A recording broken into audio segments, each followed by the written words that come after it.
Ay, Gusto Ana. ko kasi ako yung masusunod. Oh, aba, may paganyan-ganyan ka pa. Para may suspense. Ayan, yung ibabaw, maalikabok. Tsaka yung kabilang desk. Ayan, masyadong maalikabok, no? Han, dito na ako. Oh, hi, andiyan ka na pala. Oh, grabe yung enkwentro namin. Dead on the spot si Ronald Bongo. Talaga? O siya nga pala, Han. Eto si Ana, yung bago nating kasambahay.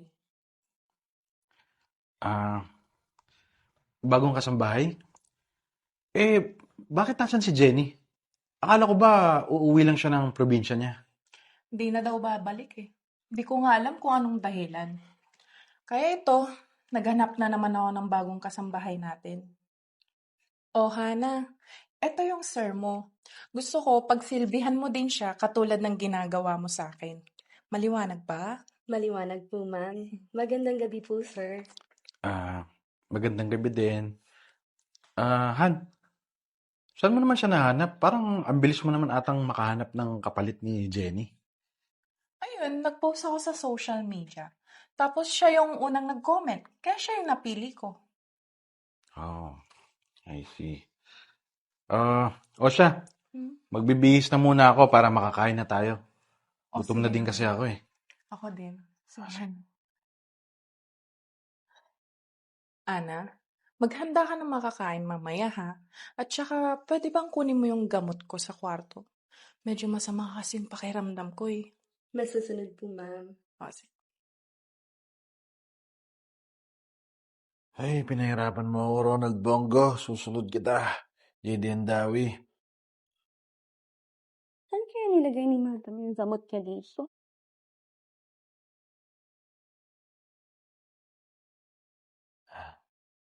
Ana? Ana? Ano po yun, sir? Halika nga dito muna saglit. Pwede mo ba akong tulungan? Hinahanap ko kasi yung cellphone ko. Hindi ko mahanap kanina pa. Teka lang, sir. Baka po naiwan niyo sa sala. Ito-check ko lang po. Sir, Alam mo, nagaganda na ako sa'yo. sir, baka po marinig kayo ni ma'am. Ana? Tagal mo naman dyan. Hindi mo pa mahanap?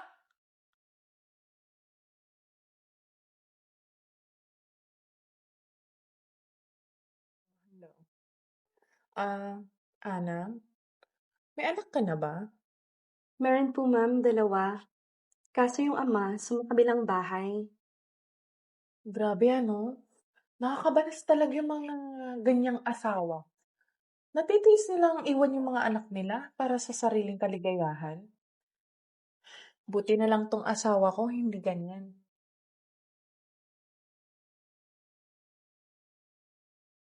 Oo naman, Han. Kasi mabait ka. I love you. I love you too, Han.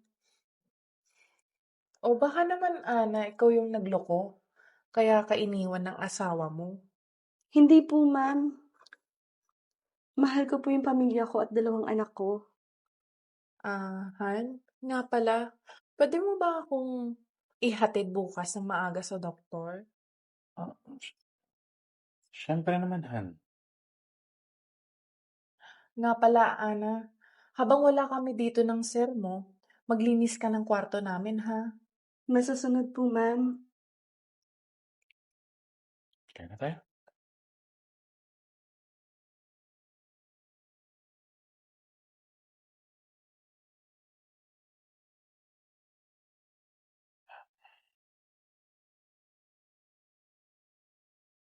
Ay, sir, andyan na pala kayo ni ma'am?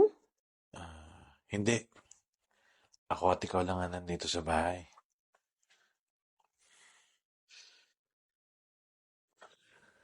Ay, grabe, pagod na pagod ako. Naganapan ako ni JD Andawi ah. Sir, ano po ginagawa niyo? Eh, wala. Gusto ko lang magpamasahe. Gusto ko lang magpalambing. Sir, baka po dumating si ma'am. Mamaya pa yon. At tagal-tagal pa yun sa pinuntahan niya. Ah, siya sige. Kung gusto mo naman talaga saglit lang. Maghuhubad muna ako. Ay, yan. Madali ka naman palang kausap eh.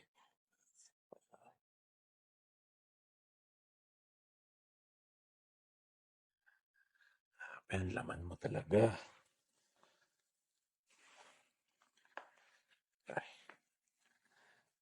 Ay, Gusto ko kasi ako yung masusunod.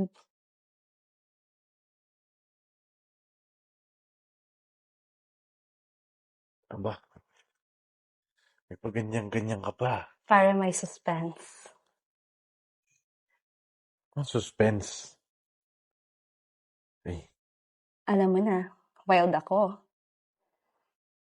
Para hindi ka makatakbo. hindi ako tatakbo.